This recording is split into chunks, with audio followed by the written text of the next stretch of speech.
communicable diseases and why we have to understand infections in children so much, okay?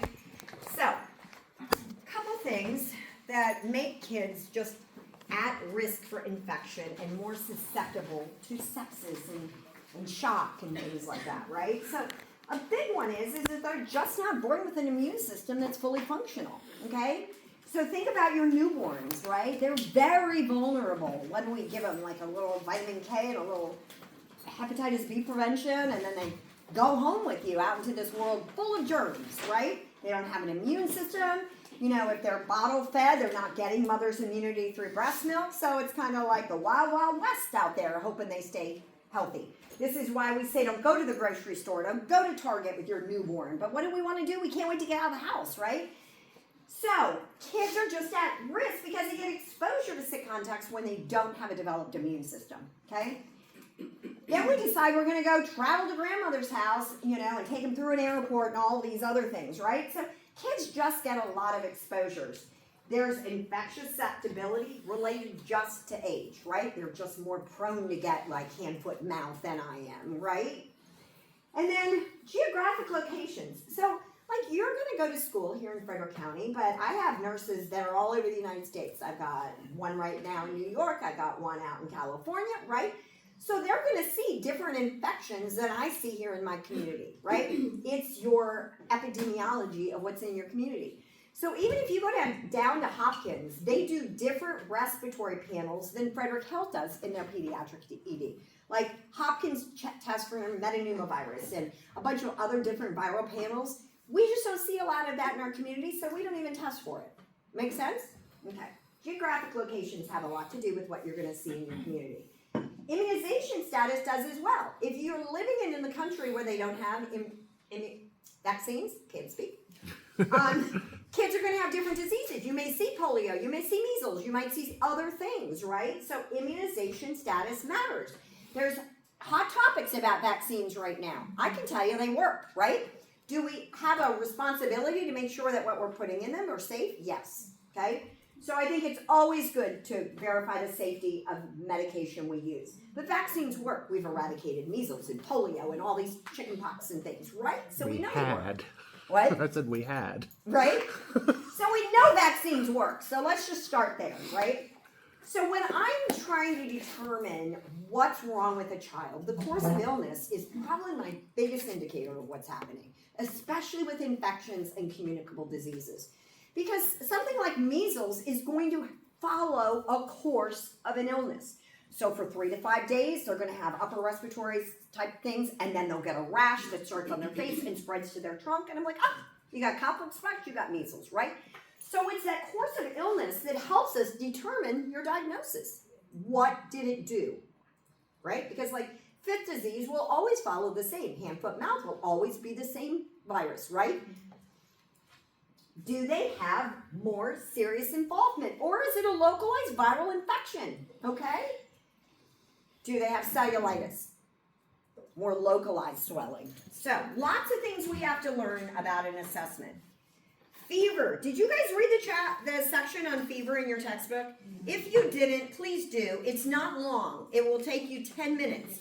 But you really should understand what a fever does in your body, okay?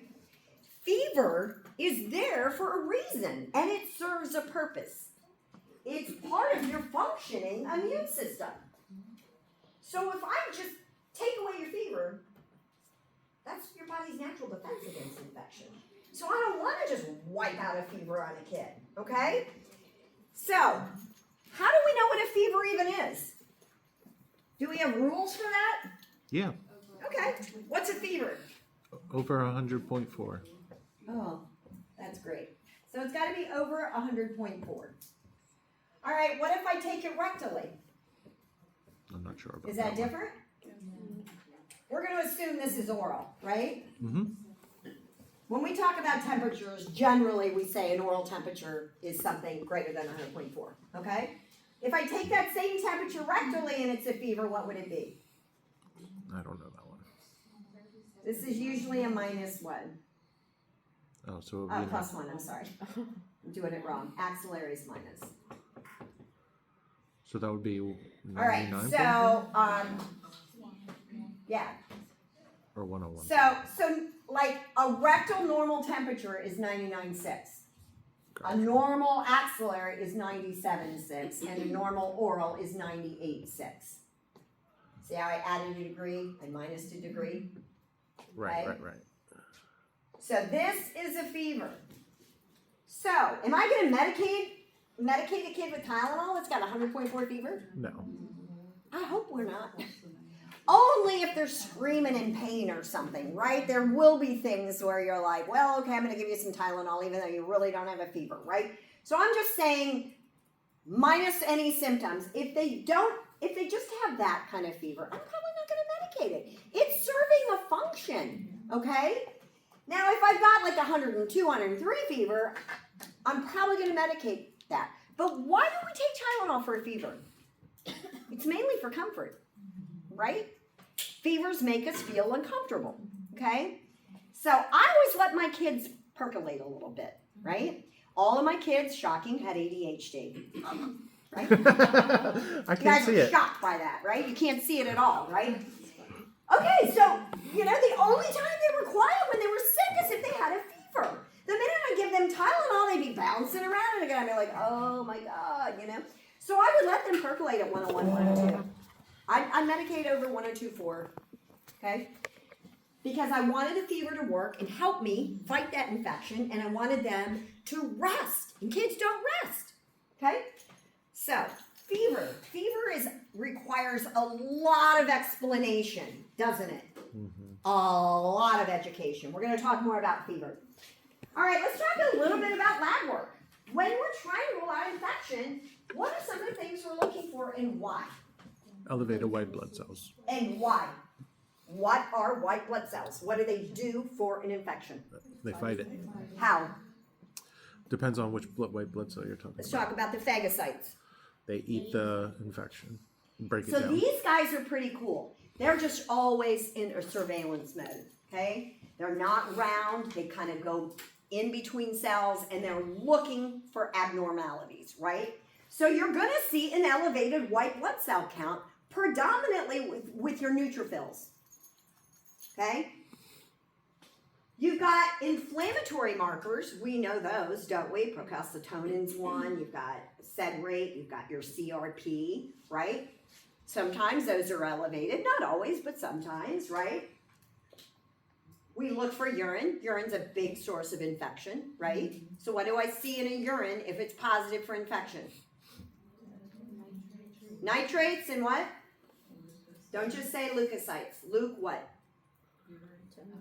Esterase. Leukocyte esterase. Those two have to be positive, right? And then I send it for a culture. And what's the culture tell me?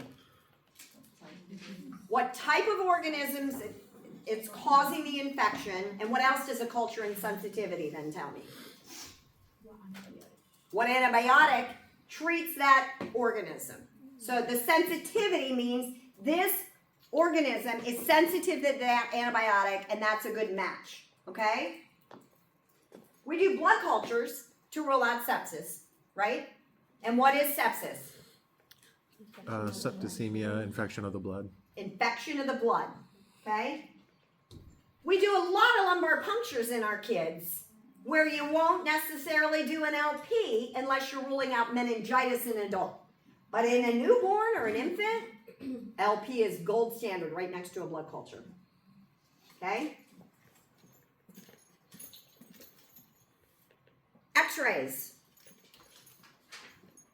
We rule out respiratory.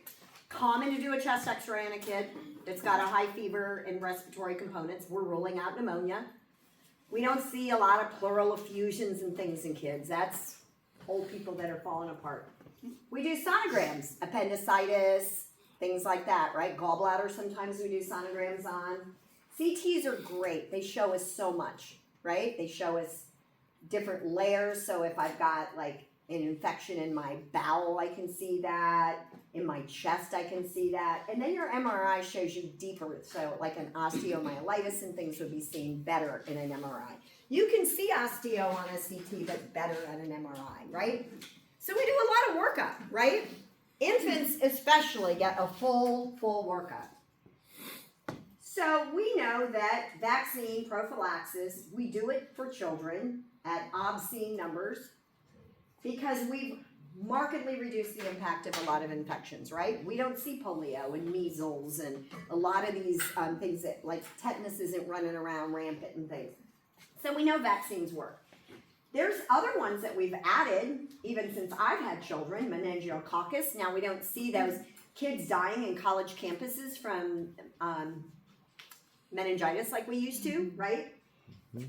We have tetanus, and we know tetanus works, right? One of the questions I ask every patient, what's your tetanus status? Have you had a tetanus shot within 10 years, right? That's an important post-exposure prophylaxis. Anybody who gets a wound or a cut, we give them a tetanus shot. And then we also have rabies, right? You guys know rabies is a weight-based medication and that you're gonna give an immune globulin and a vaccine, and that you will, if you've got like an animal bite, you can inject into the sub-Q or drip into the wound itself, the immune globulin. So we will have like, let's say you need a rabies vaccines, okay? Body size will probably get 6 shots. So we'll give you all 6 at the same time. I go and list 5 of my friends. Yeah. Because it sends one signal to the brain. So we all stand like here and here and here, and we're like, ready? 1, 2, 3, jab. And we all poke at the same time. And that sends one signal to the brain, and then we're done, okay? But they get shots at that initial day, and then 3, 7, and 14, I think it is. So lots of injections. Rabies are like, huh? They get 6 each time? Yes. It's weight-based. So an adult, like a grown man, can get 7 or 8. Yeah.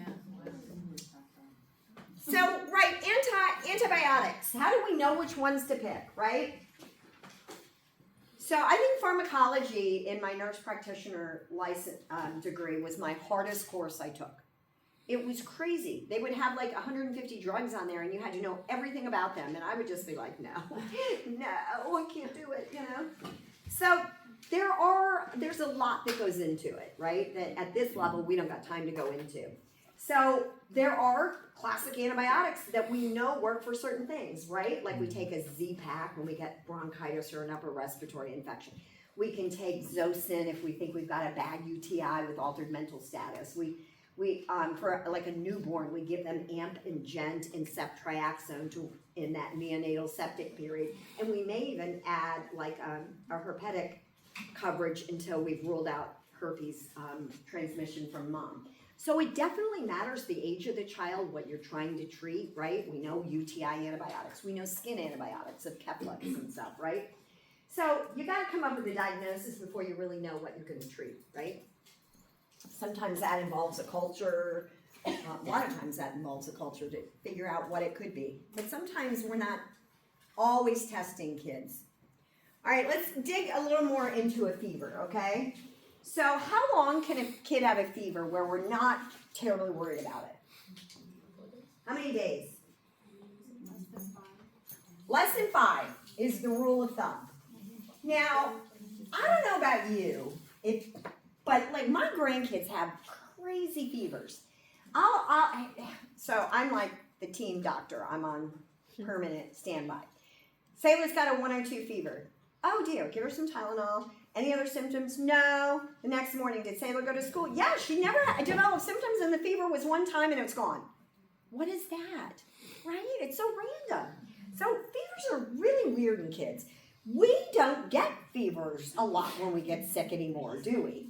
Fevers are really a little kid thing. When an adult gets a fever, oh my God, that shuts us down, doesn't it? We're like, oh, I got to take to my bed and hug my pillow and find some Tylenol. I don't feel good.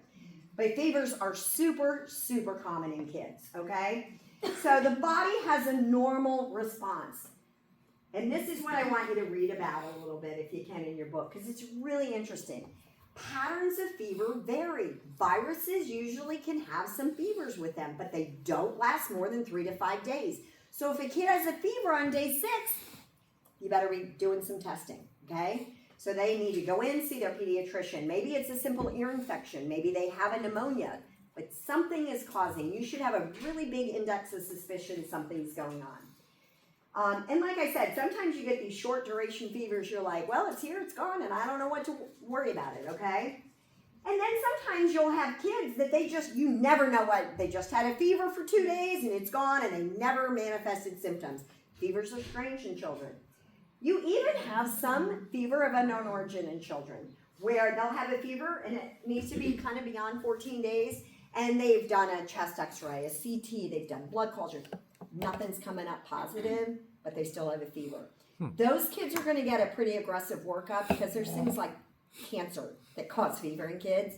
So you're going to absolutely need to be doing blood work, and this guy needs to see like an infectious disease guy, okay? If they're my kid, in my practice, that's what I'm doing. Fever in infants under 3 months are an emergency, okay? They shouldn't have them, and if they do, that means something's going on, okay? So we treat them very aggressive, okay?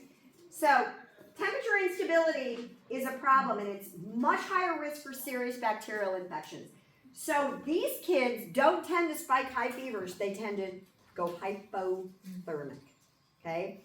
So you'll get a 2-month-old in with a fever of 94 rectally, and you're like, oh. I'm either really working with some dehydration or we've got a problem with sepsis here, okay? So by the time they get to poor feeding, we're in trouble, right? We know we've got a bad problem.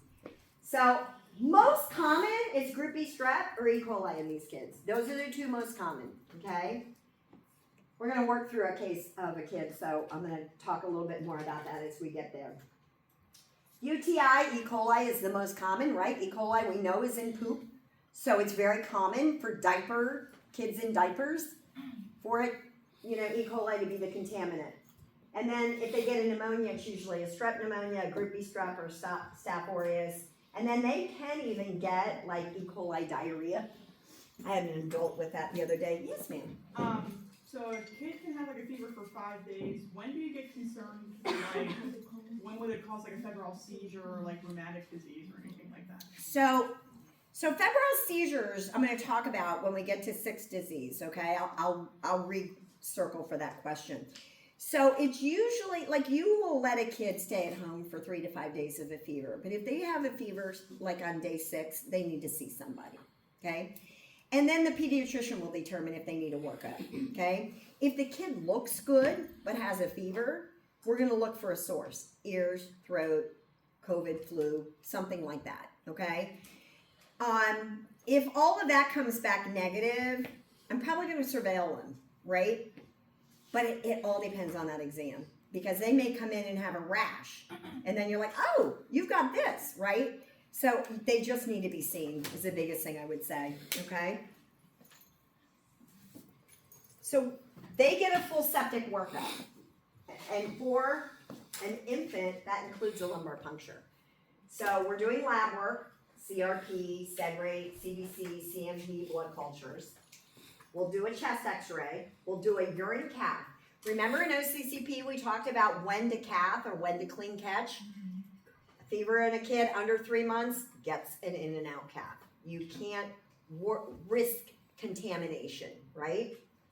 And then they get an LP, and we would treat them prophylactically until the LP cultures come back. So they would get AMP, GENT, cefotaxime, and usually herpes prevention till we prove herpes is not involved, okay? And they always get it in. What do you think one of the clinical manifestations for a kid with a fever under 3 months would be? Poor feeding. Oh, love it. You guys are like, I'm going to remember poor feeding until the day I swear off peds. Forever, right? So kids 3 December months 12th. to 3 years, we're still a little concerned because their immune system still isn't where it should be, right? But there's a lot more viruses we're seeing with these kids. They've got more immunizations in their series already, right? So by two months, we're going to talk about this. They've gotten their polio, their DPT, rotavirus, HIB. There's quite a few hepatitis B vaccines that they've already gotten, right? And then 4 and 6 months and 9 months and 12 months and 15 months are getting more. So as a kid gets more vaccines, those fevers become less concerning, okay? So again, your observation for these kids really tells us whether or not they're sick, right? You can tell a sick kid, right? If this kid is just laying on the stretcher, just kind of wanting to sleep and stuff, you better be doing more testing, right? Because these kids should be playful, alert. So a detailed history, and then assess for risk. How sick do they look? Do they have a good immune system? Are they eating and drinking? If they're low risk, we may do some testing, but they'll probably get on an antibiotic until we can prove things. If they're high risk, they get a full septic evaluation. So who's high risk? Immunocompromised kids. Immunocompromised kids. I think I heard somebody say heart failure kids or kids with congenital heart defects. So high risk is anybody who is any chronically ill child. Your cerebral palsy kids, any of those kids are high risk. But certainly your immunocompromised, your kids that are just have more visits, right? And then antibiotics are determined by the cause. Talked for a few minutes about this, but we've got to have a fever lasting for more than 14 days. And we cannot find a cause. COVID, flu, RSV, negative. Throat culture's negative. Blood culture's negative. Urine's negative. Chest x-ray's negative, right? You're kind of going through everything and everything's negative. You're like, ugh. So those people need to go to an infectious disease guy, okay? Because there's a lot of inflammatory diseases that come out in adolescence even, right? Think of Crohn's disease. Think of lupus. A lot of inflammatory diseases that start in childhood where they can have a fever. And then, like I said, malignancy. You know, kids can have fevers and leukemia. All right, let's talk about fever and rash. Rashes, when we talked about skin, we talked about how common they are in kids, and they really are common. So how do we differentiate between rashes? A lot of, hey, what do you think this is? What do you think? You know, looking at it, right? But there are classic symptoms that go with those rashes, and that's what we look at, okay? So there's two kinds of measles, and how do we tell them apart? It's not easy, but it really is that classic course of the illness. So for measles, you get 3 to 4 days prior to the rash, they have upper respiratory things, right? Cough, runny nose, red eyes, big red eyes, conjunctivitis with these guys. They're tired, they just don't feel good, and then they get the rash, okay? The rash starts on the face and spreads downward through the body. They get a fever spike when the rash develops, and they get these guys. Coupling spots are classic. Next Gen and Dr. Brzee always asks about them because they're so classic of measles. So Koplik spots are classic with measles. It's an oral finding, and then the rash starts on the face and spreads to the trunk. How do you tell rubella or German measles apart from measles? Shorter course. So this course is 3 days. Instead of 3 to 5 days with upper respiratory fever and fatigue, and then you get the rash, you have 3 days here of a low-grade fever, sore throat, headache, malaise, cough, lymphadenopathy. Then you get the rash that starts on the face, that goes down to the trunk, but now you got Forkenheimer spots. Let me show you Forkenheimer. So that's how you tell those two apart. Now what's tricky about this, you really can't tell the rash apart, can you? I can. One looks like it has kind of pussy though. No, they're both macular erythematous rashes. Oh, okay. This almost looks like strep throat, doesn't it? Mm-hmm. But it's these spots, those brown, red spots on the soft palate of the mouth. Those are Forkenheimer spots. Okay. So, NCLEX likes to ask you those. Because, you know, we can't afford to miss measles, can we? Mm-mm. Yeah. Not in today's world. 6th disease. NCLEX likes you to know that it's caused by herpes virus, type 6 and 7. Okay? So circle that. 6th disease is classic, and then you have a really high fever. And this one is associated with those febrile seizures because of that high hectic fever. So they get a real abrupt onset of like a 103 fever, and you're like, what's going on, right? They get that upper respiratory. They may have some GI component to it. Some kids are just a little more GI prone. Have you seen that before? Mm-hmm. Yeah, it's like they get the upper respiratory and then they're vomiting too, and you're like, calm down, what's going on, right? But 6 disease, the link here for NCLEX is the febrile seizures. About 1/3 of febrile seizures are caused by this, okay? So when you have a kid who comes in for a febrile seizure, you rule out 6 disease in it, okay? That's that link. But again, a macular papular rose-colored rash. And there's so many of those, aren't there? So, hard to know. Hard to pick that one out. I think they're hard. 5th disease. This one is caused by human parvovirus. Can't speak, B19. Again, same kind of symptoms. See that? Sore throat, headache, rash, fever. 7 to 10 days after you get symptoms, now you get that slapped cheek. You ever seen a kid with 5th disease? Anybody? They're those kids that you take out and they look like they've been in the cold and their cheeks are bright red and you're like, is that eczema or why are your cheeks like glowing in the dark red? It's like somebody's just sat there and smacked their cheeks until they're glow in the dark red. That's 5th disease. That slapped cheek appearance, okay? NCLEX likes you to know that it's got this reticulating, lacy rash that can last a long time. There's definitely a question on the exam about that, okay? So how do we diagnose it? We look at the symptoms in the rash. They have these bright red cheeks and this reticulating kind of lacy appearance to the rash. You want to see the laciness, pull up some pictures of 5th disease. You'll see what I mean by that laciness, okay? Chickenpox. Anybody here have chickenpox? You? Yeah. Most of you vaccinated against chickenpox? Yeah? I have no idea. Yeah. So, like, I had chickenpox. We had chickenpox parties back in the day because you know how highly contagious they are. I got them, my brother got them, then my best friend got them, then her brother got them, then her brother got them. So our parents just put them all in the same house. They covered all the windows, right, because the sunlight can scar the. So we had a great time. A lot of debauchery went on that week. I don't even remember being sick. I remember itching. That's what I remember doing. Itching. And the right? oatmeal bath. And the baths my mother would give me, we'd put our bathing suits on and all jump in the shower or the bathtub together in oatmeal baths, and it was just fun. That's all I remember. But I remember my mother really kind of hounding me to stop itching. And I have scars from my chickenpox, right? So chickenpox. Why do we need to know about chickenpox if there's a vaccine and we don't see it anymore? Because not everybody gets the vaccine, right? So you will see it. My kids got the vaccine, and my daughter promptly broke out in chickenpox. I was like, well, great. So fever, malaise, anorexia, lymphadenopathy, and then they start usually with a small little papule that progresses until they can have lots of lesions, okay? So when can these kids go back to school? That's always the question NCLEX wants you to know. When the lesions are When the covered over? last lesion is what? Covered over, right? Crusted over. Yeah. Okay? So that can be a long time. So what do you think I do to treat chickenpox when somebody gets it?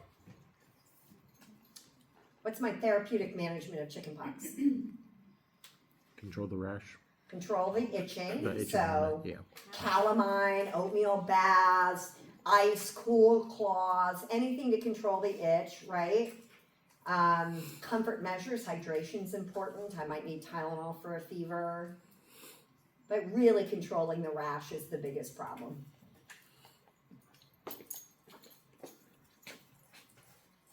They can even get oral sores in their mouth. Mm. I hated chickenpox, but I liked having a week off, so other than the itching, it was fine. All right, scarlet fever. You're going to see a lot of scarlet fever. I see it all the time, especially in the ER. People will come in and they're like, I don't know, she's kind of had like an upper respiratory for the last 2 days and then this rash. And I'm like, oh, you got scarlet fever. They get this red reticulating rash, and it usually follows like a couple days of an upper respiratory and a sore throat. It's strep, right? So they get a strep throat infection, and sometimes they just don't have a bad enough sore throat to even tell their mom and dad, okay? So they come in because of the rash, and they're like, well, do you have a sore throat? And they're like, yeah. And the mom's like, well, why didn't you tell me? And she goes, I don't know, I was just eating popsicles and stuff, and it got better. But it always has to have strep, okay? And then the bacteria produces the toxin that causes the rash. So you can't have scarlet fever and not have strep, okay? So it's mainly seen in this age group. Why? Because we don't see strep throat in little kids. Do you know that? Strep throat is really not seen in kids 3 years and younger. They just don't develop it. The only way like a 2-year-old gets strep throat is if they're kissing their mom who's got strep throat or kissing their kid sibling, okay? So it's mainly seen in older kids, okay? So they get a sore throat, they get fever, chills, body aches. Remember, strep infections make you feel lousy, right? You get those chills and stuff. They're not hungry, they might have some vomiting, some cervical lymphadenopathy, and then the rash develops. And it's the rash that prompts medical attention, okay?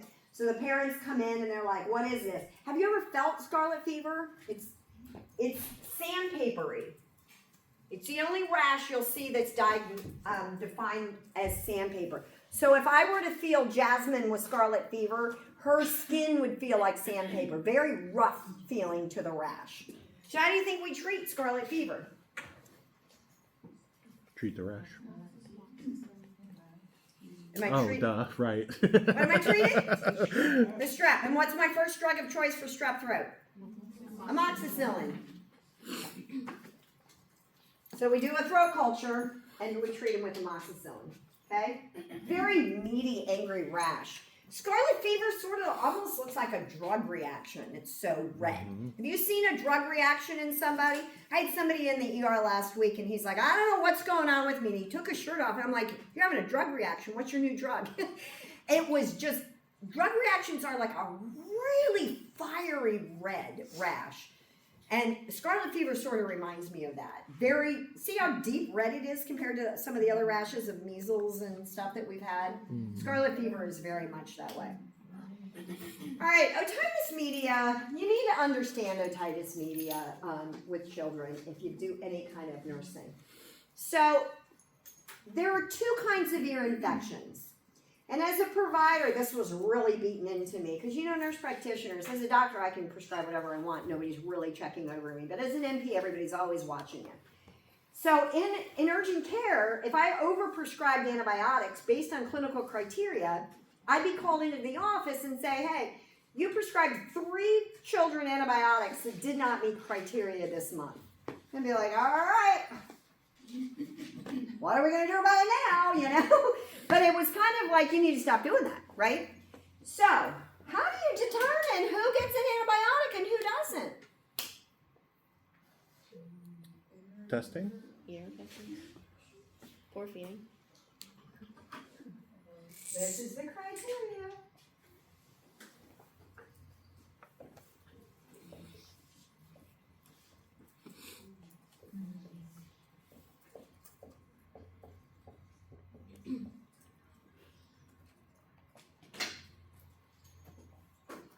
That's who gets an antibiotic.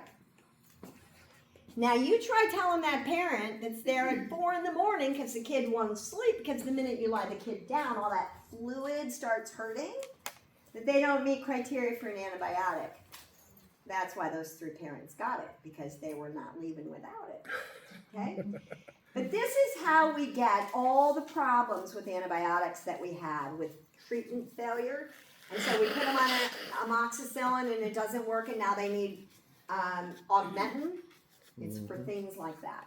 Overprescribing of antibiotics, failing to take the full course of an antibiotic.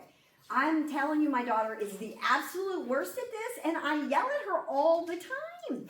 Her husband had to go on antibiotics 3 times because he couldn't take the full dose. And I said, you know what?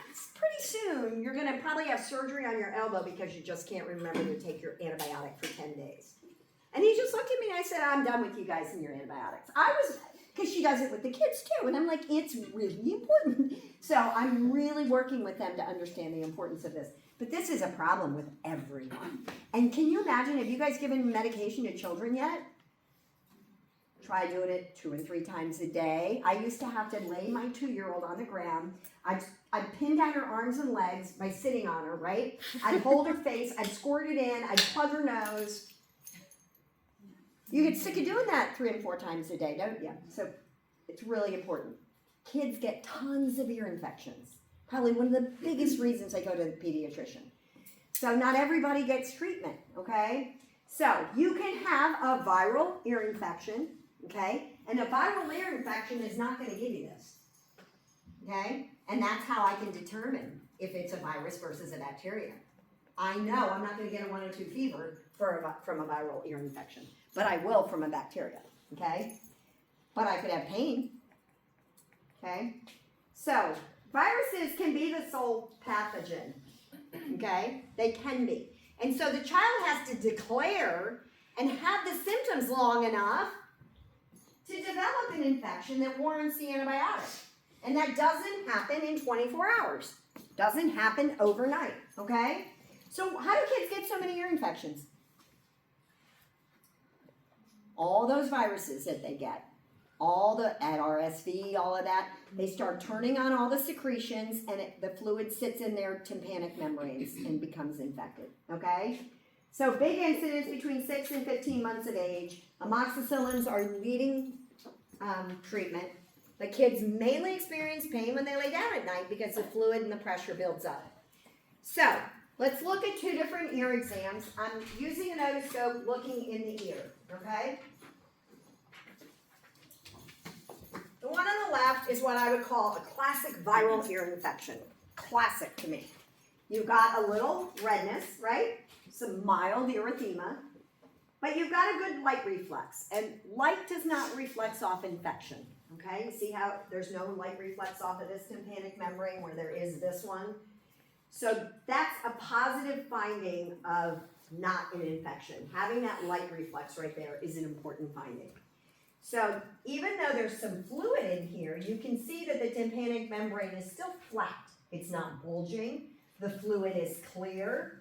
So this is a classic viral ear infection. That's going to hurt. They're going to feel some redness, some pressure from fluid, but that's not anything that needs an antibiotic, okay? The one on the right here is a whole different story, okay? This has pretty localized deep erythema. Do you see the difference in the redness? It's a darker erythema. The tympanic membrane, which is this part that looks like a shrimp here, you know, is got purulent, that's fluid, yellow pussy fluid behind it. And can you appreciate that it's bulging out some towards you? Okay, so that's a bulging tympanic membrane. That one needs an antibiotic, okay? So when you look in ears, that's what you see when you diagnose an ear infection. So bulging, non-reflective eardrums get Antibiotics. Yep, this one's going to have a fever, lots of ear pain. Child's going to be pretty irritable with that. Yeah, I had tubes put in when I was young. My left one never fell out, so I have a one eardrum, and I get ear infections pretty much regularly, and that fluid, that just drains out from mine, and I just like blow it out. It's pretty gross, yeah. So somewhere we have this big old medical term is what happens, right? So if I need to drain the tympanic membrane, I can drain it, right? I can even put little tubes in it, and if you want to know what a tube is, it's just a tiny little piece of plastic about that big. They put a hole in the tympanic membrane and set the tube in there. It's not sutured, it just sits there. So tubes can fall out. They're Okay. supposed to. Yeah, no, I know, but I'm saying, they're not supposed to initially. They're supposed to be there a little while, and once the infection clears, the tube comes out, and then the tympanic membrane heals up again, okay? Yeah, Katie was so, on Thursday for our clinic, she was so intrigued, she took a scope and. Did she look in your ear? Yeah, I read it, Yeah. looking at it, I was like, yeah, there's a hole in there, so. Yeah. I can blow it out of it and everything. Yeah. Can you whistle? Listen, She could So- come up with it, yeah, great, but like, I've had 9 surgeries on this, I've had like synthetic patches, I've had a skin graft, nothing takes to it. Really? Do you have impaired hearing in that I ear? do. Yeah, with That's this what ear. Megan, that's how it all started. Megan was like, yeah, you're not as loud today. I go, well, you don't really know the reason why I'm like loud. I can't hear like Yeah. as loud as I don't have that excuse. Yeah, It's always loud. I hate it. So complications, you can get a mastoid infection in that bone. You can get persistent infusions, hearing loss, right? Leah's explaining it all. So Amoxicillin usually works, right? Usually works. All right, then there's the otitis externa, and that's an outer ear infection. This is called swimmer's ear, and all that inflammation and exudate is in the external canal. So you look at these kids, and one ear looks normal, and the other one is big, red, very edematous, and don't try to touch it because they'll scream at you. It's usually Pseudomonas. Remember? Pseudomonas likes to grow in a wet environment. So if you think of swimmer's ear, happens a lot when kids are swimming in pools and lakes, so it's a summer infection.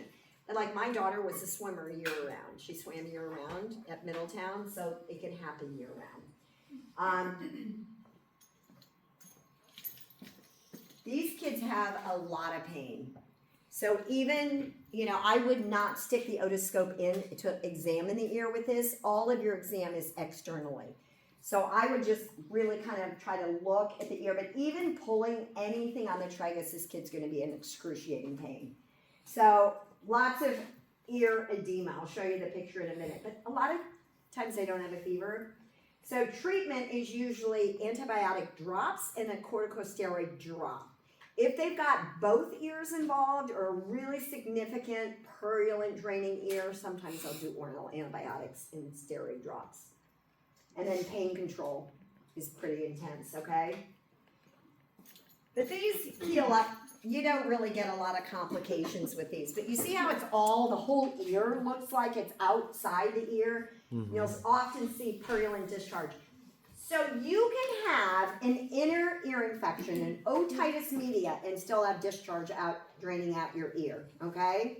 You can. If you rupture your tympanic membrane, that pus is gonna drip out of your ear. So sometimes kids come in and they're draining pus out of their ear, and that's indicative their TM already ruptured. It just popped, okay, from the pus.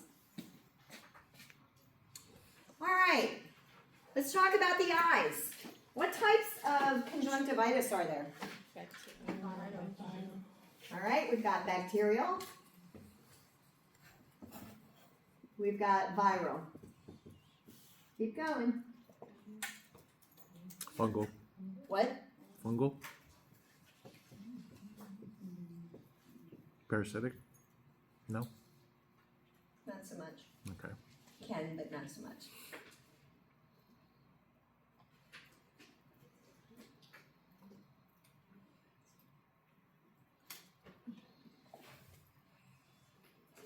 Trauma?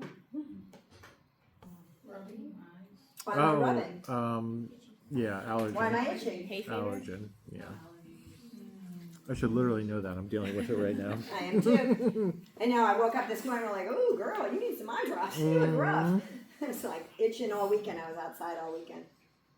What about if I'm swimming in the pool? Oh.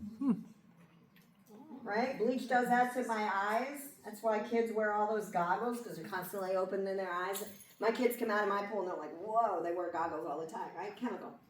All right, so probably these two are the most common, right? What do we call this one in layman's term? Pink eye. Yeah. Pink eye.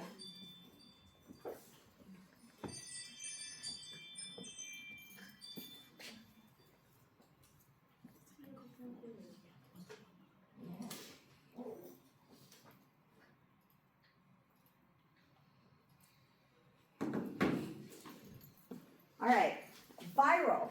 How do we treat viral? So what does bacterial need for treatment? Antibiotics. How do we treat viral? Warm compress. Warm compresses. We can do warm and cold, right? Cold will help with itching if it's itching. This is a big one. This here Pressure. works for all of these. Okay? But they won't need an antibiotic or anything. They're gonna need an antifungal. Mm-hmm. Won't get better without it. How would we treat allergies? Antihistamines. Allergy drop, right? I forget what they're named. And then chemical it's avoiding, right? Mm-hmm. Warm compresses, things like that. Kids get so much conjunctivitis, it'll blow your mind. I used to see so much of it in urgent care. I'm like, oh, another eye, let's go. Right? Another eye, let's go. So eyes are a big problem. Conjunctivitis, we see a lot of it, especially in the younger children. And it spreads in schools and daycare like hand, foot, mouth. Super, super contagious. So most of the cause of viral is adenovirus, but we've got other ones. And herpes. Just talk about herpes for a second. You know, if mom's got herpes, genital herpes, and she pushes out a vaginal baby, they can get it in their eyes, right? So don't forget, herpes is a problem in the eyes of newborns. But these are pretty typical symptoms, right? Your eyes feel like you've got something in them. They itch, they hurt, they're red, they're injected, right? You might have a discharge, the hairs, your eyelashes might be involved. You might have hemorrhagic conjunctivae, where you've got like bloodshot in the eyes.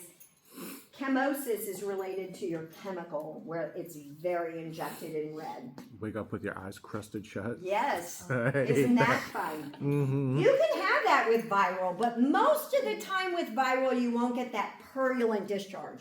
The purulent discharge is what really sets up a virus.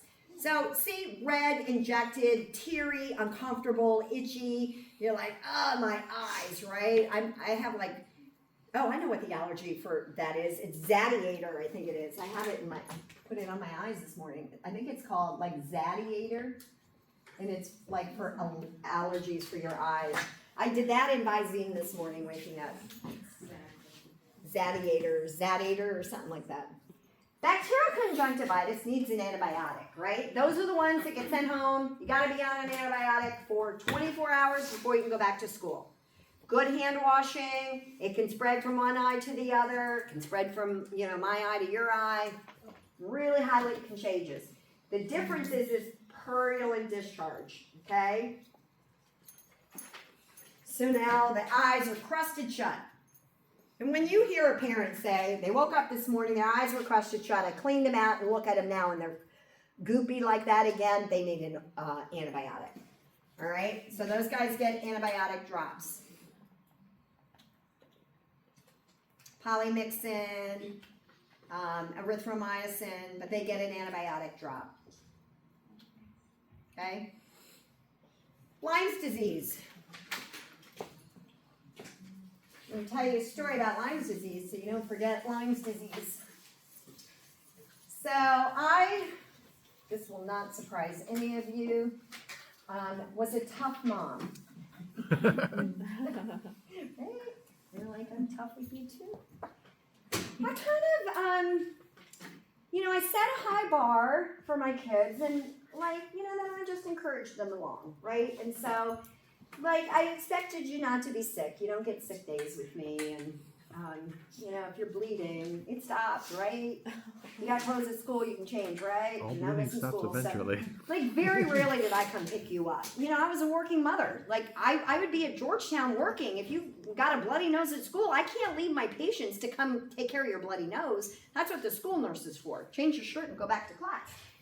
So, when my kids know not to complain a lot to me when they're sick. I'll listen, but keep going. So, my son, who never was sick, was like, I have a headache. I'm like, well, that's weird. You don't get headaches. And he's like, I know, but I'm calling out sick today. I'm like, you're what? That was a big deal. And I'm like, all right, you better really have a headache then. I don't want you watching TV. He's 21 and I'm still laying down the law. No TV, no cell phone. I don't want friends over here. I need to see you hydrating. I want you to rest today. So I put that, in place. So I go to work. I come home late at night probably. And he's still in bed. And I'm like, ooh, maybe he is sick. So then I'm like, he's like, yeah, I still have a bad headache. Next day he's like, I'm calling out sick again. I still have a headache. I'm like, what is going on? You don't have headaches. He's like, I know, I still really don't feel good. Well, I still had to go to work, right? So I go to work, and it's 6, 7 o'clock at night. And he calls me, and he goes, Mom, my neck now, I can't, really move my neck. Oh, man, maybe you do have something wrong with you. So I'm like, come on down to the hospital. I'll just check you in here, and we'll see you here. Because I still had a case that I was doing, and I couldn't leave. So he shows up. He comes down to the pediatric ER, 21 years old at 6'5". That's his favorite place to be. So I leave the room. I get him in a gown. I come back in, and he's still got his tube socks on and his size 14 tennis shoes. So I'm just kind of at the foot of the bed, and I take off his shoes, and I pull his sock down, and I look. He has a bullseye this big on his ankle over here. That'll do it. I'm like, mother trucker, we got a problem. And I'm like, I think you have like Lyme meningitis. And he's like, oh, I'm sick, am I? I'm like, maybe. So yeah, he had Lyme meningitis. He started seeing spirochetes floating in his eyes. He got admitted to the step-down unit for 5 days, and a PICC line, and lots of antibiotics. So, Lyme's disease, you're going to see a lot of that if you live and practice in the state of Maryland. We have tons of it. So, it comes from the tick-borne infection. You have to have a tick bite, usually, right? How long does a tick need to be on? Usually a few hours or a day, right? So typically what we know about tick bites is if we can get to that tick and pull it off and give you a dose of doxycycline, we can prophylactically prevent Lyme's disease. Do you know that? Okay, that's really important to know. So if you get a tick bite and you find it within 24 hours, pop some doxy and you should be good, okay? So I have kids coming into urgent care all the time with tick bites where the parents want me to remove the tick and give them doxycycline to prevent Lyme disease, okay? Kids get a lot of it because they're so busy and out playing with dogs and pets. Like this weekend, we had a Halloween party at my son's house. There were 12 kids under the age of 10. All they did was run with their new puppy. They have a 4-month-old white lab. They were running all day outside with the dog, right? Really much higher risk of getting a tick bite than me that's standing by the bonfire for 4 hours, right? So he had all these symptoms. He was lethargic, he was tired, he had a fever, he had a bad headache, and it was the stiff neck that got my attention, right? Because when you hear stiff neck, you better really think nuchal rigidity, we got a problem, right? So I kind of went out, and remember that doctor I was trying to kill last week with the oxygen? Yeah. I went out and I said, so he's got Lyme meningitis. He's like, how do you know? I'm like, stiff neck, bullseye. It wasn't hard. I didn't need a whole list of labs.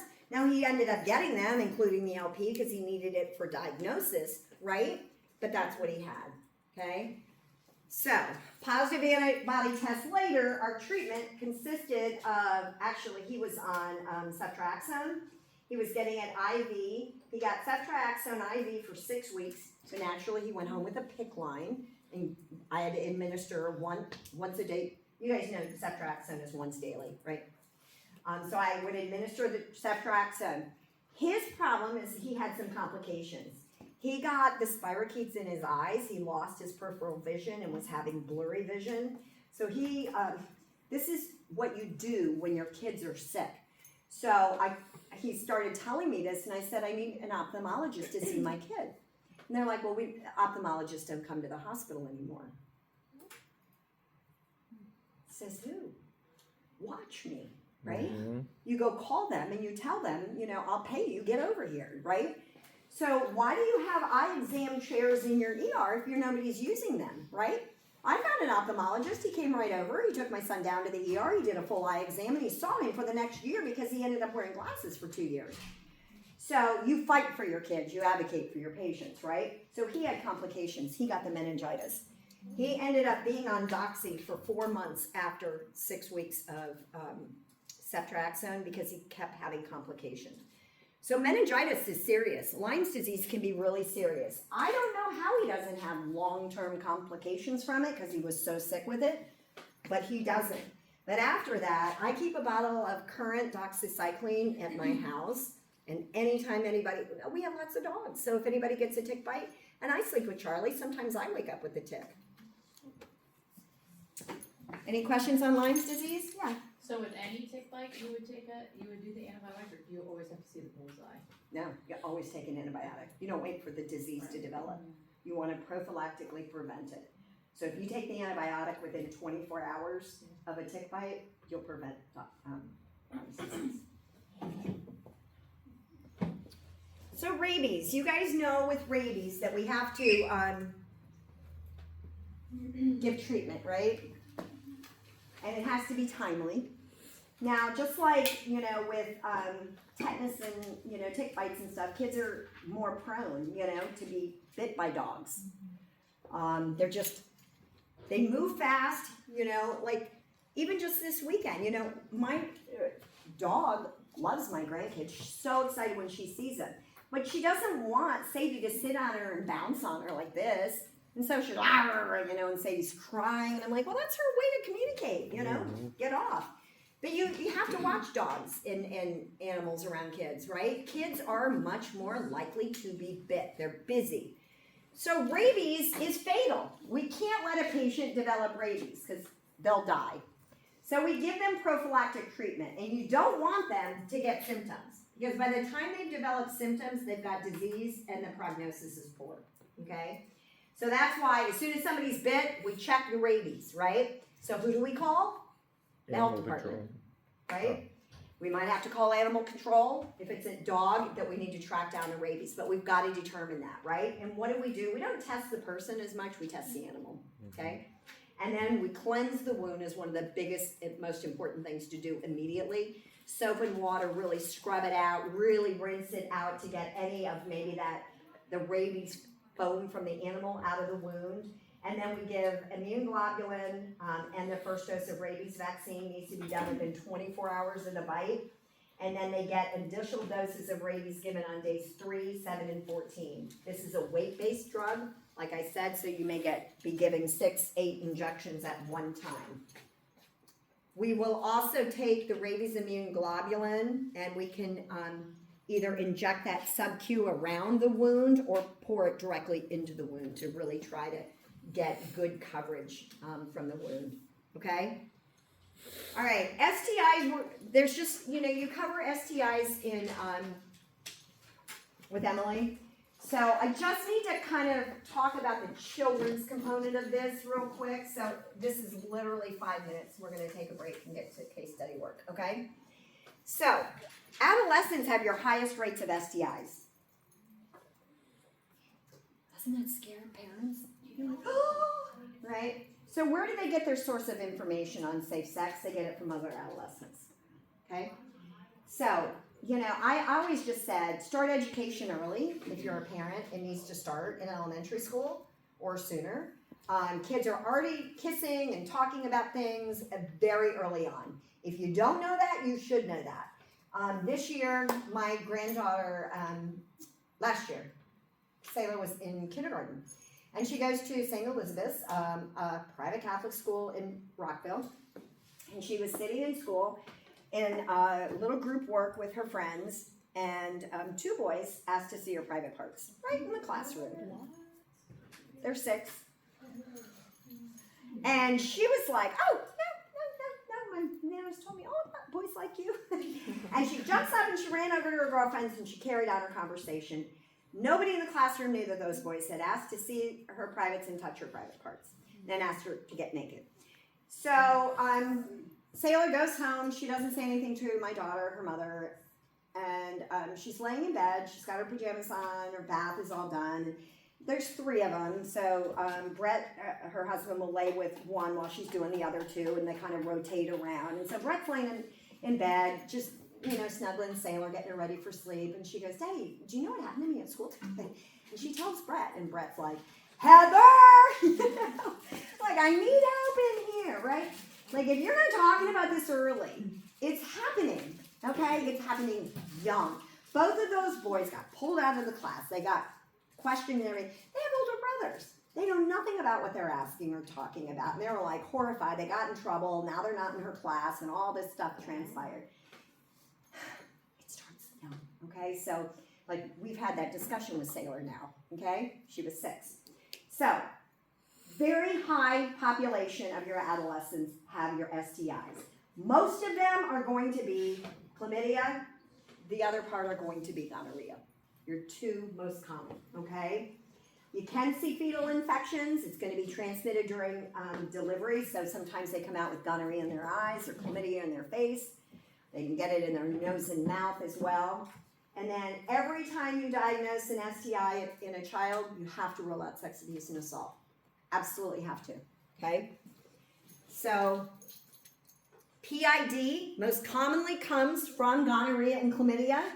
It gets untreated and it just works up the fallopian tubes, okay? And you get this shuffle. Every part of your pelvis hurts to move. So patients, we call it the PID shuffle. This is how they come into the ER for their exam, okay? So if you imagine you can't really move your pelvis, imagine what a genital exam feels like. Very, very painful, okay? So these guys get quite a bit of treatment. And then if it's bad PID, they get admitted for IV antibiotics, okay? Gonorrhea, more common in adolescent boys. Chlamydia, more common in adolescent girls. What we see in adolescent men is the drip, right? They've got a discharge, a mucopurulent discharge. So those guys come in usually because something's coming out of their penis. It's not supposed to be coming out of their penis, and it freaks them out, okay? You still can get gonorrhea and get sepsis, eye infections, meningitis, okay? We test through cultures. Now we do PCRs, right? You can get a urine PCR for chlamydia and gonorrhea. It's got to be a dirty urine. What do I mean by that? No clean catch. So you send them into the bathroom and you say, do not wipe the genital area. You want all of the germs there. Complete opposite of what you'd think for a UTI, right? And then they usually have a discharge. Don't forget, gonorrhea and chlamydia can be completely asymptomatic and you can still have the infection. That's what's hard about it, okay?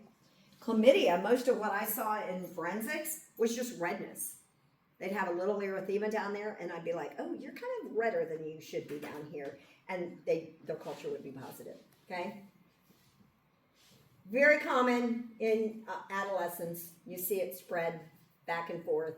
The NAT, nuclear acid amplification testing, that's looking for the PCR DNA of chlamydia and gonorrhea. Best to do your early morning first voided urine if you can, but you want it to be as dirty as possible, okay? And then single dose is Zithromax or Doxy for 7 days works. You got to treat all sexual partners, okay? Syphilis, believe it or not, we still see syphilis.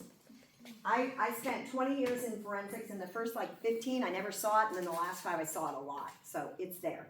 What we mainly see is primary syphilis, but it is still sexually transmitted disease that we see. So I know you're like, syphilis, I've never seen it. You will. You will as a nurse see syphilis. I've seen it a lot, quite a few times. We don't typically see this as much anymore because we're treating primary, okay? So untreated primary can turn into latent, and this is what the gangster died from and stuff. There's a lot of famous gangster Al died from syphilis. Capone. Yep, Al Capone, right? Yep. Yeah.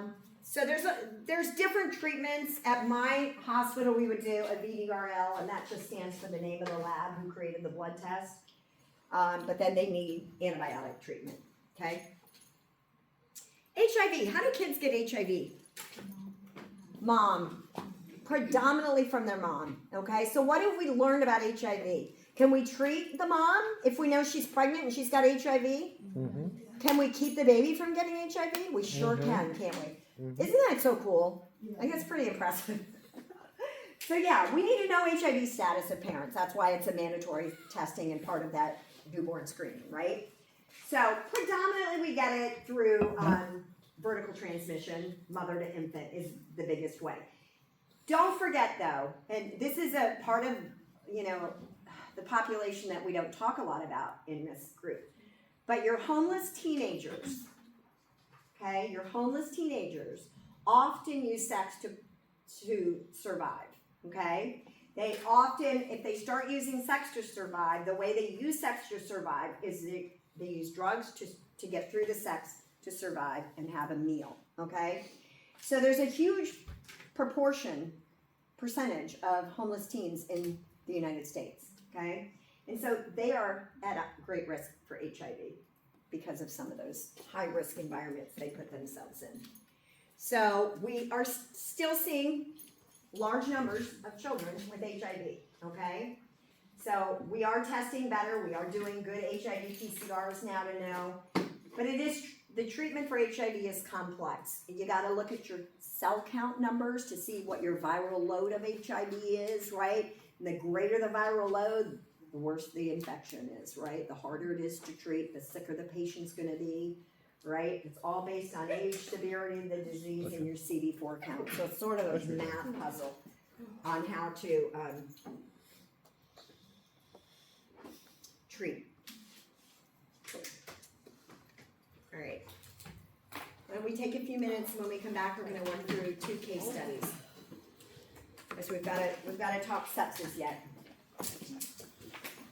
So put your sepsis thinking caps on. We're gonna work through some sepsis together. Because that's what we're really trying to avoid here, right?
Oh, that's why.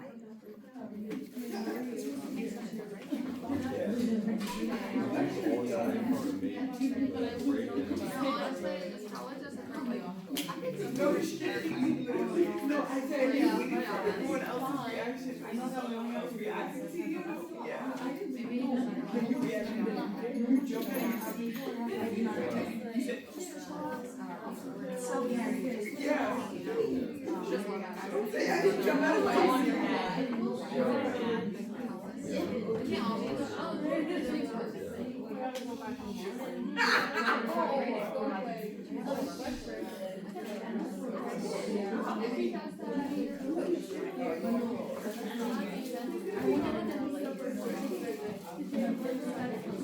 That's hard when you're already doing this, and then you finally get a break. Yeah. That's basically what a break. Yeah. How did what do you have? Like sorry. No one cares about that. What's up? Send a carrier. I don't care.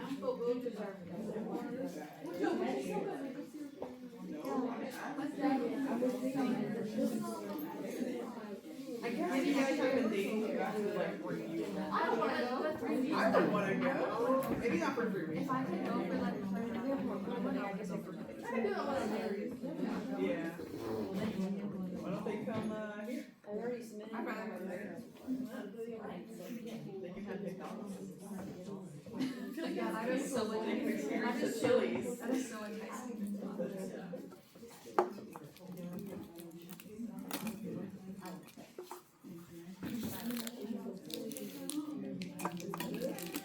I love little people.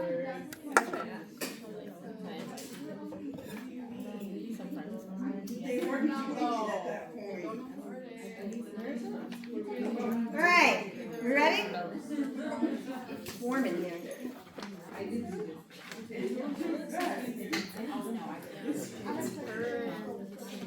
All right, we're gonna do 2 case studies together, okay? 2 different diagnoses. So, I'm gonna give you a baby.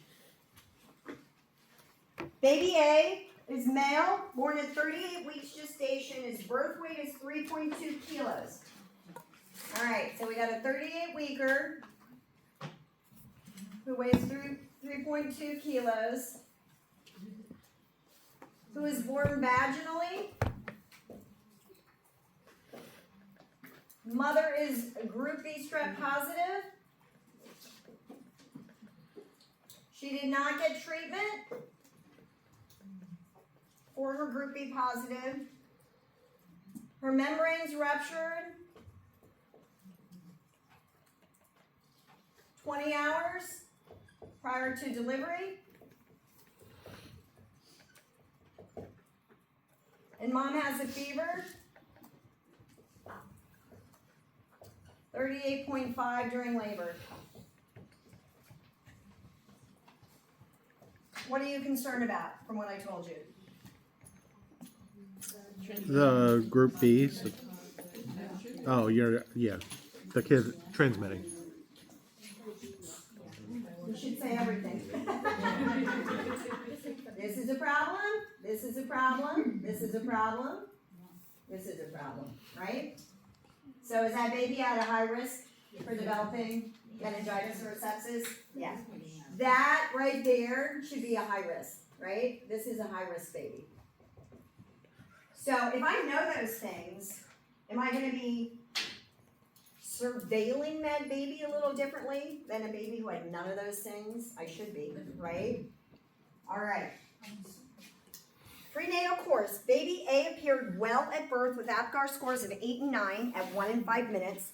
At 12 hours of life, they developed poor feeding, lethargy, and temperature instability. Let's talk sepsis in infancy.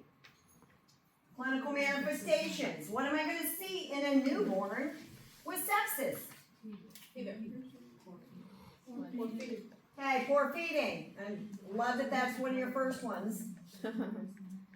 What else? Sweating with feeding is a cardiac defect. Okay? Did you say hypo or hyper? You guys agree with her? Yes.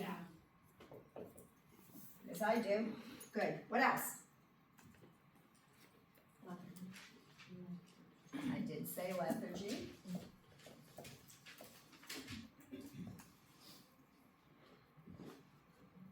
What assessment findings are you going to see in this baby?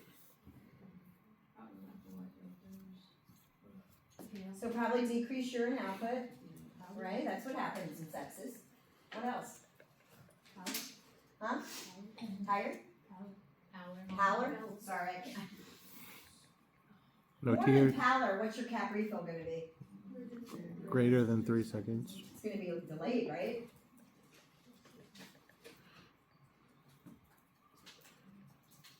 No tears.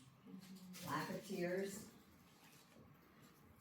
Now that's dehydration. Think infection. I've got a newborn. What does a newborn have that tells me neurological status? How about an anterior fontanelle? Nope. Think sepsis, meningitis, infection. We haven't determined if it's sepsis or meningitis yet. Yay! A bulging fontanelle. They have a high-pitched cry. Oh, high-pitched cry.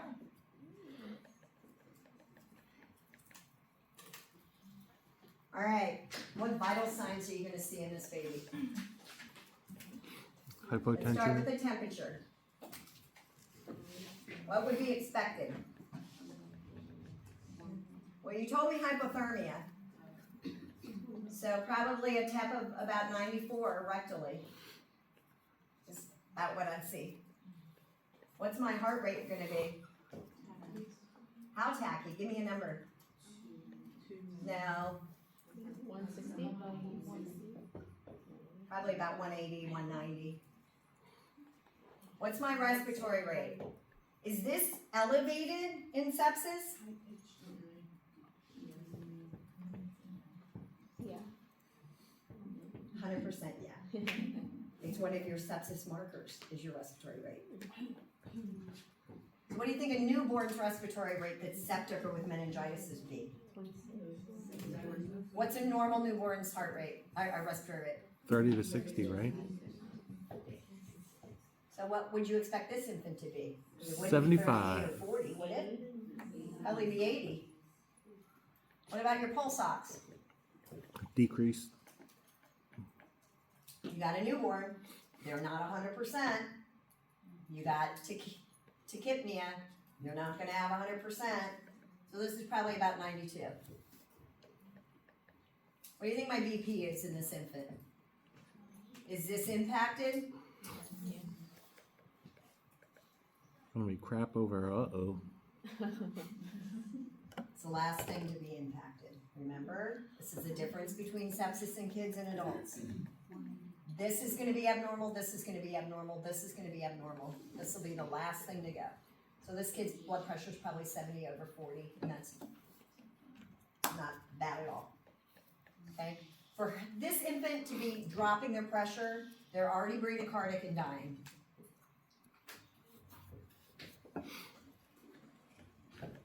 Okay? For this to be 50 over 28, now you've got S over F and you're in deep doo-doo. Okay? But you won't see that in an infant. They'll maintain that blood pressure until they're bradycardic and coding. Okay? So probably a pretty normal blood pressure. Alright? Now, with those vital signs and that clinical manifestation, let's go prioritize interventions. That kid's in trouble. So now I've got Jasmine, Jada, and Scarlett, and we are all hands on deck. Okay?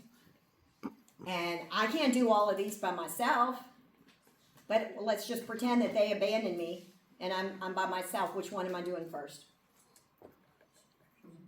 Educating the parents about infections and prevention, monitoring vital signs and neurostatus, important.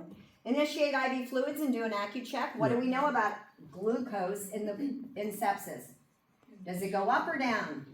Down. You'll drop your sugar fast, usually, in children. Support respiratory status.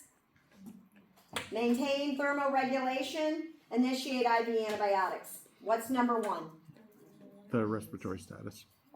Whoever said it is right. What's number two? Even if they're not breathing? Yeah, because Are they not breathing? Oh, we're going off. Okay, gotcha. We're doing a case study. Okay. You know your vital signs. You know your clinical manifestations of your patient. Okay, sold. We forgot something now. What do your adults do in this? They alter their mental status. Don't they? In fact, altered mental status is what a lot of adults come in for to rule out a UTI or sepsis, right? Mm-hmm. All right, well, you know your respiratory status. Do they need oxygen right now with the pulse ox at 92?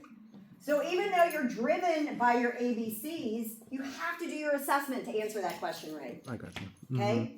So we're always driven by ABCs. But does this kid need to have a massive intervention for that right away? No. All right, so let's talk about that.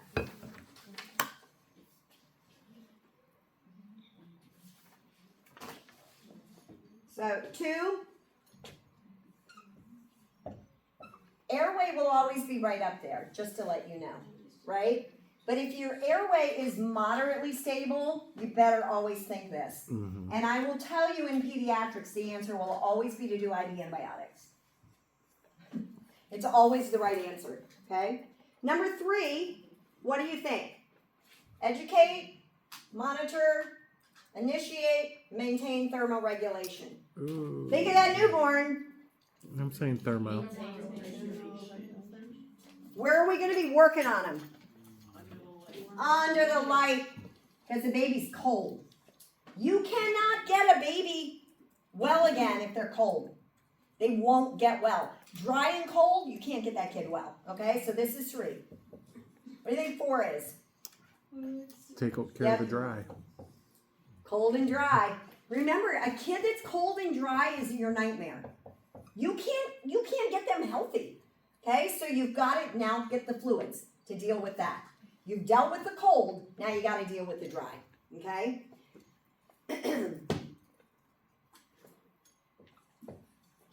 Educate will always be last. Always be last. Okay? All right. What lab work do you think we're going to see? Type and Okay. sensitivity, A CBC is going to show what? infection, Elevated white blood cell. What else are you going to see in your CBC with sepsis?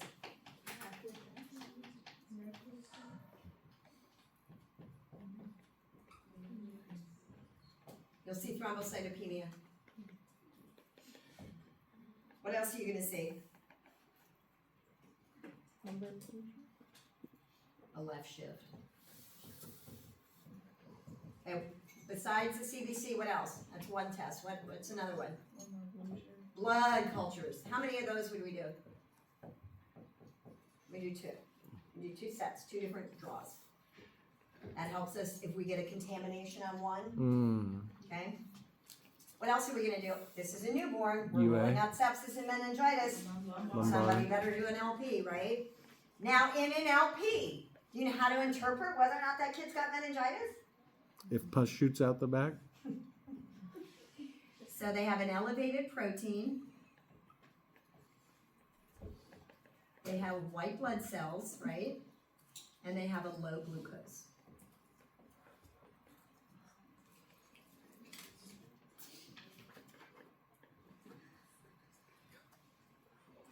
You probably do a chest x-ray too.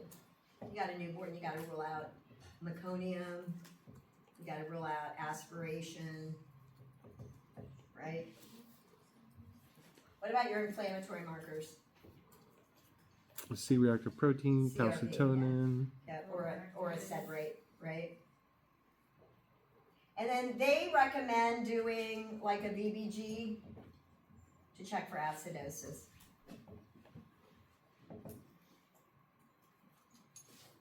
What are some nursing diagnoses related to this patient?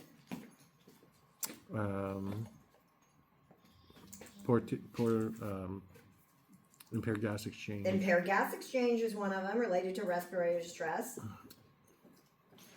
Go back over here. What was your first manifestation? Non-nutrition? So they're gonna have imbalanced nutrition for sure, right? Electrolyte. What about this one? Yay, so decide. Good job. That's great. And then risk for infection.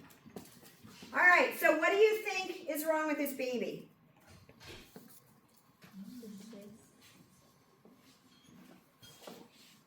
What do you think's wrong? They got What's the your final diagnosis? They got the GBS. You're giving him a group B strep meningitis. 'Cause that's what he had. Pretty cool. All right, I have to go to the printer.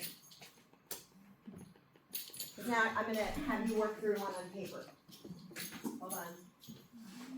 Stand up, move around. Oh my goodness.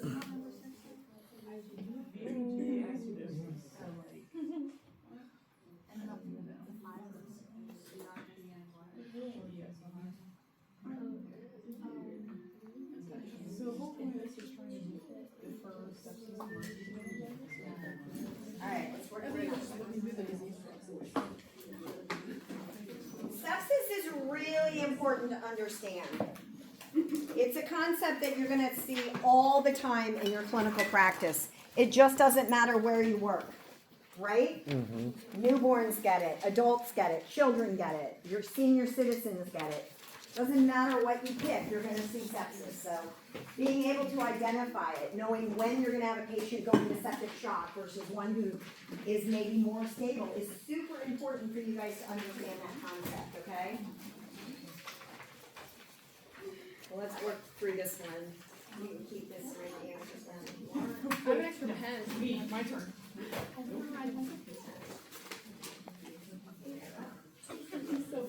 You can have the green one because it's easier and it says do great things.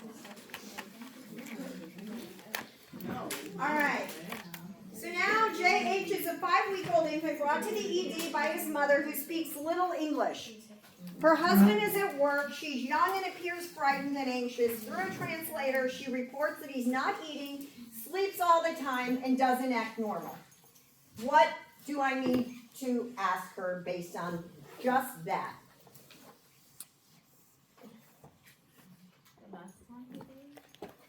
The baby's Not eating, sleeps all the time, and is not normal. What do I need to ask her about that? What do you mean by not normal? What do you mean by not normal? Okay, that's a big thing parents will say. Just not acting like themselves. What do you mean by that? Tell me how they're not acting like themselves, right?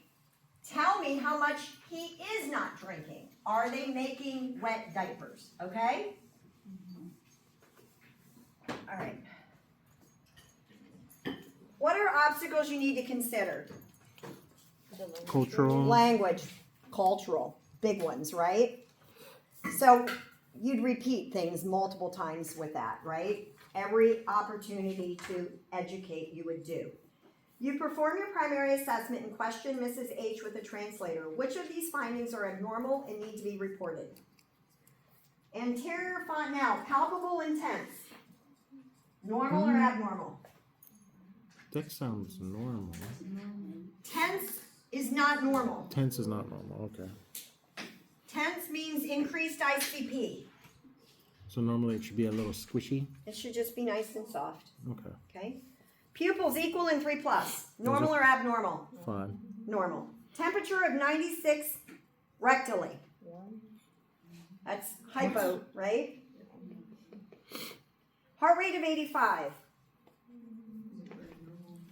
That's not That's normal. a little low to me. Yeah. I would expect it to be higher. Positive Babinski. How old are they? 5 weeks. 5 weeks. When do they lose their Babinski? Isn't that a month? So they can have it up to 2. Okay. So that's fine. High pitched cry. But what is Babinski linked to? Neuro. Right? So if you have a really reactive positive Babinski, you might be thinking neuro too. You might Okay. just be questioning it. High pitched cry, Arne doesn't like that. She said high pitched cry went on the board. You're very And much. refusal of PO intake per mother, right? Yeah. Place an X where you assess a Babinski reflex on an infant. Bottom of the Tootsie. No cheating. Oh no, I already did it. Is it the foot? I saw you look over. I'm like, no cheating. Where do you test it? Bottom Sole of the foot. foot. Yeah. Okay, good job. All right, let's keep going. So they're admitted to the pediatric unit with the diagnosis of meningitis, rule out sepsis, and the physician writes these orders. CBC, blood culture, CMP, UA, a lumbar puncture, Rocephin, and Tylenol. Let's put those in order. What goes first? Administer Rocephin. Oh, it does say IV, so then we're going to have to place the IV. Okay, so this is a nursing school nightmare of a question. Oh, yeah. So let's think it through. What is always your priority in a newborn with sepsis and meningitis? Administer The antibiotic. The antibiotic. Are there more ways to give an infant Rocephin than through an IV? Yeah. Nursing school question. They're trying to confuse you. But the order is for IV. Doesn't matter. Antibiotics. The right answer is administer the Rocephin. But how? Because you can give it IM. I can give an IV IM.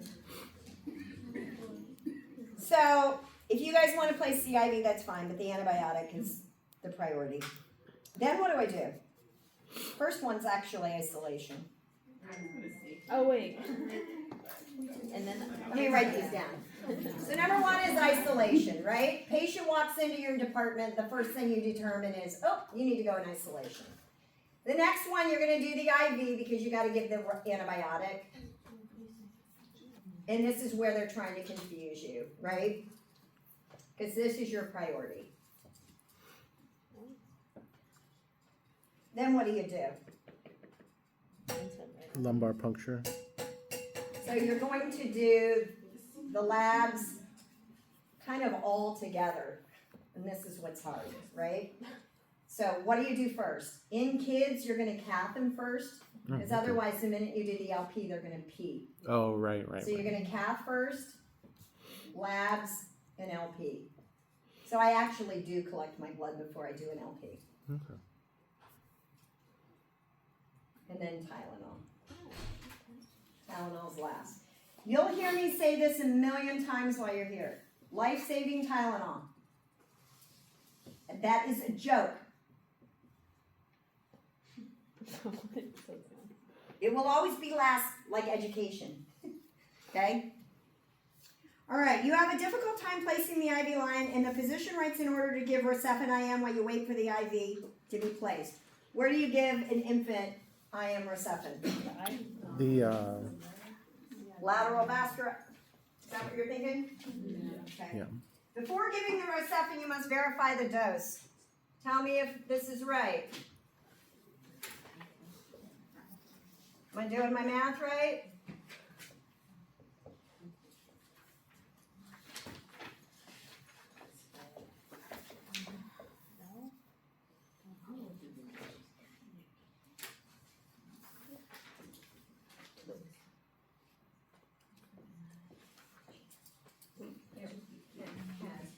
I think it's 280.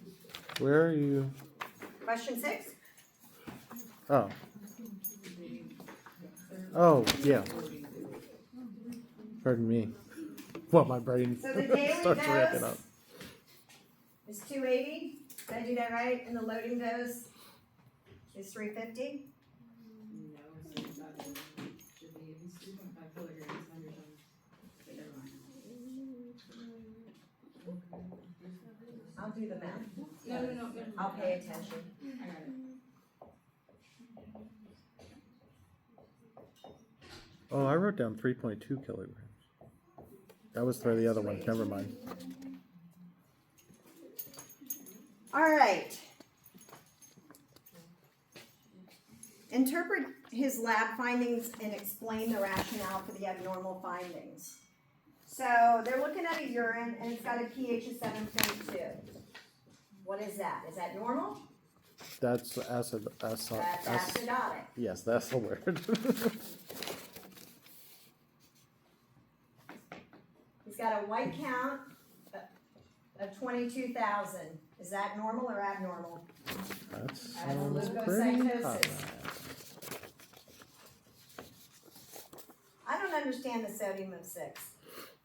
I don't know what that means. 3.55 now. And then your hemoglobin and hematocrit. What do you think of those? Are they normal or abnormal? 10.5 and 32. Is that normal or abnormal? 32 seems okay, right? Isn't this normally like 14 to 16 and this like 35 to 45 or 45 to 50? So a little anemic, right? Then on your CSF, you've got protein that's elevated. You've got 1,030 white blood cells. Does that seem like a normal number? Nope. And your glucose is down. It's low. We got sepsis, baby. What are you diagnosing that as? Sepsis. That's meningitis.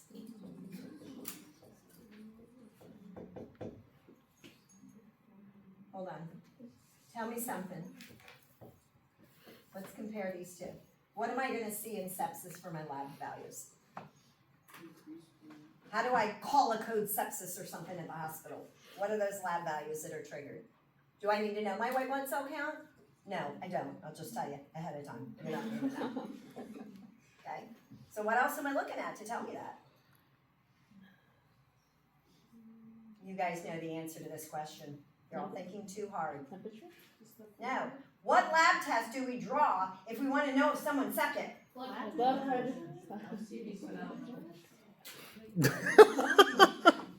What? Lab. So,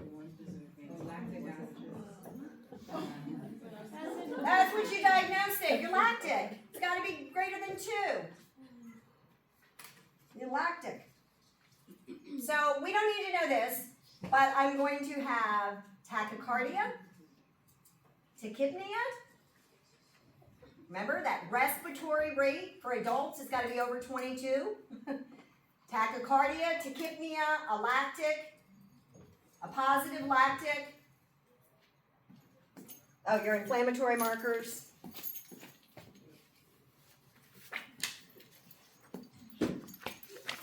You don't know it, so let's have a handout about it. It's super important to know. You've got to be able to diagnose sepsis. What about altered mental? Think about your adults who come in and they can't remember the date, and everybody's like, you got a little dementia coming, and we do a urinalysis and they got urosepsis. I didn't get one of the case studies. You did it? No. Well, for crying out loud, I'm so sorry. That wasn't nice. So these are the markers that we have to have for sepsis, okay?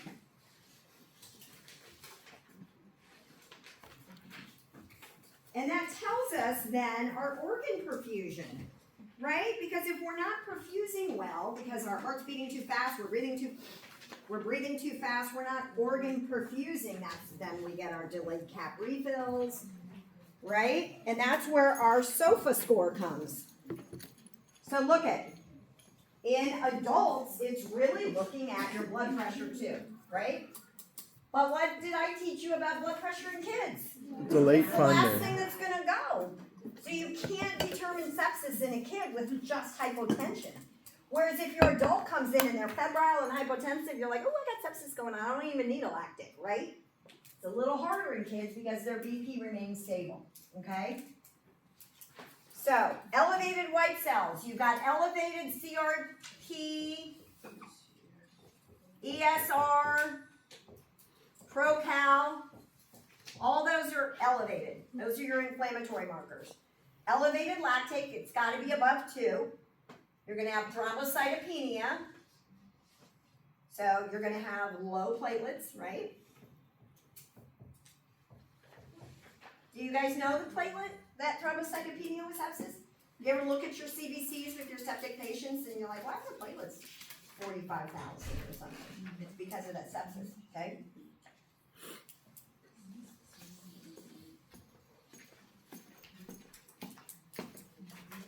All right, let's get back to this study here. So, what are the most common pathogens in this age group? What do you think this kid has? 5 weeks old. So let's see, what did we say? Group B strep, we said. Everybody's like, I don't know what you said, I can't remember. Oh, who said it? Love you. Thank you. We also have strep and staph.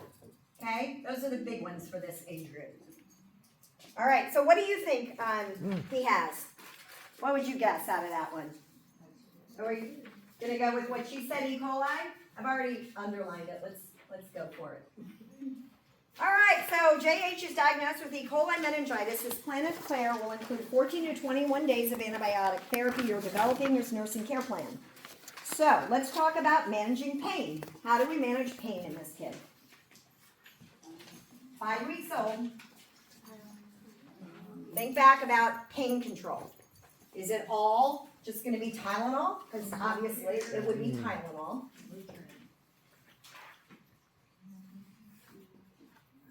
But what else? How else would I deal with a 5-week-old? Give me all your non-pharmacological. Rocking, warm. soothing, warm, Swaddle. swaddle, right? They might have a passy. We can do sweets if they're really irritable. Bless you. Calming environment. Huh? Calm environment. Calm, quiet environment. Yep, I like that. Okay.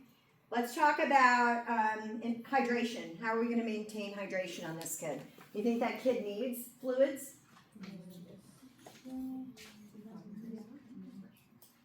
With those vital signs?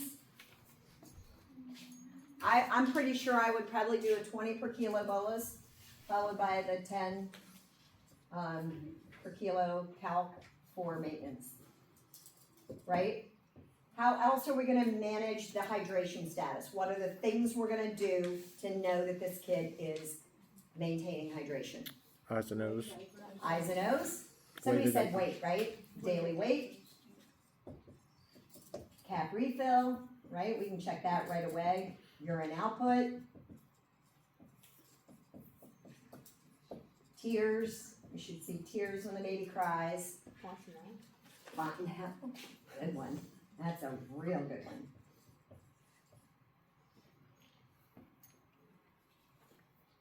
All right. If we have that bulging tense, what can we do to reduce the ICP?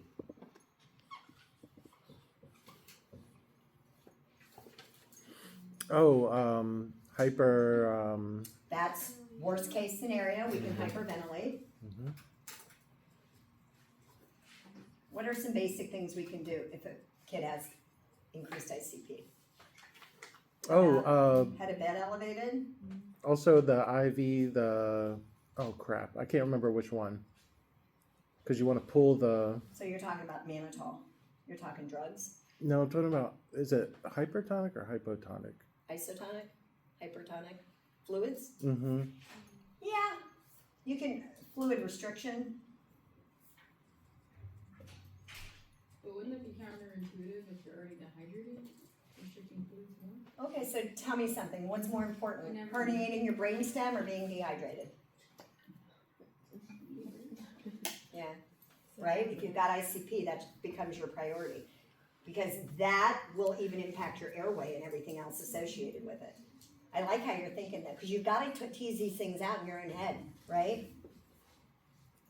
And then if the kid keeps having this, I can hyperventilate, but that's temporary, very short-term fix. So head of bed, fluid restriction, avoid crying, right? All the things that increase your ICP. And then teaching for the parents, right? You go through a lot. So now you see why every opportunity to teach, you have to take it up, right? All right. What vaccines? Now the mom wants to know, I want to get all the shots I can. So what vaccines would this kid get at 2 months? You know? Mm-mm. I had to look it up myself, so don't feel bad. MMR. So no, MMR is later. So they get the Hib, IPV, which is polio. They get Rota, and then if you flip to page 2, they get DTAP and pneumococcal. And then they've had the Hep B, right? Mm-hmm. All right. What is the impact of hospitalization on his growth and development? Probably not. It's only 5 weeks. So what are the key things we want to worry about? Keeping cluster care, right? Maintain schedule. Maintain a schedule, calm, quiet atmosphere. Try to keep him doing what he's supposed to be doing on his schedule to the best of his ability, right? He's being discharged 3 weeks of IV antibiotic. What education topics are important? Infection, hand hygiene, compliance with the antibiotic treatment regimen. You're providing developmental teaching with your translator. Which of these following milestones would be appropriate to anticipate for a 2-month-old? Coos and gurgle. Can they see objects 4 or 5 feet away from them? Yes. Can they coo and yes, Yep. they can. Can they roll from their stomach to their back? No. Boy, they're really cruising if they can. Able to purposely reach for toys. They don't got that skill yet. Develops a social smile. About Yes. 6 weeks, they start to smile at you. So they're discharged home. He will continue antibiotics for a week and have a home health care visit. The parents are to return him to the primary care within a week. How'd you feel about it? Overall, okay? Like I'm gonna be a terrible nurse. Like I'm going to be a terrible nurse. I'll just call you. You know what's crazy? Is I work with you guys when you come out of here and you're great nurses. So between now and graduation, you still have a lot to learn. Yeah, it's crazy. I see these kids come out and they're like right in the code room with us, and I'm like, wow. I saw Ava on Friday and I was asking her, how is it? Because she's all on her own now, and she's like, yeah, I feel like I got everything accomplished today that I was supposed to, like on my own. So it happens. You guys it's great. It's great. All right, that's all I got. We've got an exam next week.